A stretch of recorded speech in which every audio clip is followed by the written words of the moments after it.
അയോധ്യ രാമക്ഷേത്രത്തിൽ വൻ തട്ടിപ്പിന്റെ കൂടുതൽ വിവരങ്ങൾ പുറത്ത്. പ്രാണപ്രതിഷ്ഠയ്ക്ക് സംഭാവനയായി ലഭിച്ച 60 വെള്ളിക്കട്ടകൾ കാണാനില്ല. സംഭവത്തിൽ പ്രത്യേക അന്വേഷണ സംഘം ജീവനക്കാരുടെ മൊഴി രേഖപ്പെടുത്തി.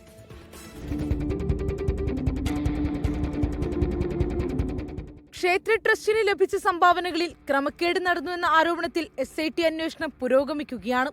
ഇതിനിടെയാണ് 60 കിലോ വെള്ളിക്കട്ടകൾ കാണാനില്ലെന്ന വിവരം കൂടി പുറത്തുവരുന്നത്. പ്രാണപ്രതിഷ്ഠാ ചടങ്ങിനിടെ ജ്വല്ലേഴ്സ് അസോസിയേഷൻ എന്ന സംഘടന രാംലല്ലയ്ക്ക് സമർപ്പിച്ചതായിരുന്നു വെള്ളിക്കട്ടകൾ. ജ്വല്ലറികളിൽ നിന്നുള്ള സംഭാവനകൾ ശേഖരിച്ചാണ് വെള്ളിക്കട്ടകൾ ക്ഷേത്രത്തിന് നൽകിയതെന്ന് അസോസിയേഷൻ പ്രസിഡന്റ് പറഞ്ഞു. സംഭവത്തിൽ രാംലല്ലയ്ക്ക് ലഭിക്കുന്ന ആഭരണങ്ങളുടെ മേൽനോട്ടം ചുമതലയുള്ള കൃഷ്ണദേവ് തിവാരി ഉൾപ്പെടെ 4 പേരെ അന്വേഷണ സംഘം ചോദ്യം ചെയ്തു.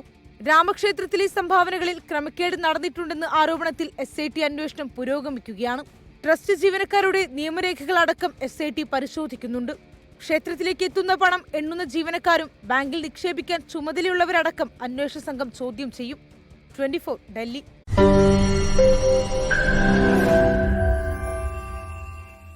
ലോകത്തെവിടെയായാലും ഏത് സമയത്തും 24 വാർത്തകളും ഓഗ്മെന്റഡ് റിയാലിറ്റി പാക്കേജുകളും എക്സ്പ്ലെയിനറുകളും വിശദമായി കാണാൻ ഞങ്ങളുടെ YouTube ചാനൽ നിങ്ങൾക്ക് സബ്സ്ക്രൈബ് ചെയ്യാം.